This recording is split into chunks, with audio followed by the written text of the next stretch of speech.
Ораше экономика санкцийт ожан бафышта аманыр ног хожы кушы.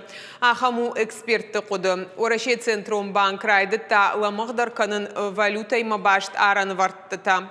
Ашташам апрелай ораше сарджитан Шабонузан банкты алхангая фашарай нагахса. Фараштам апрел иш банкты кассаты. Ораше банкма иондашам апрелай шишта уламхашам фитон фашарай нагахса брокер труаджи алхангая.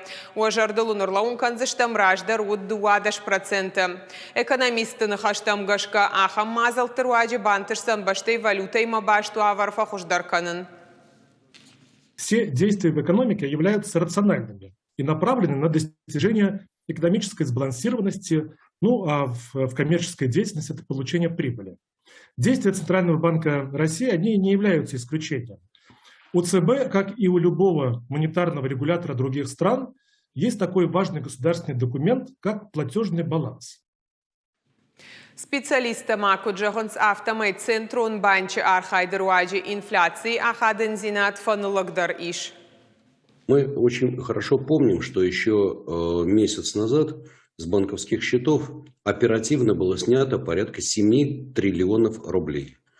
И уже к середине марта, точнее к 20 числам, по словам председателя ЦБ, дефицит ликвидности упал в 2 раза, до 3,5 триллионов.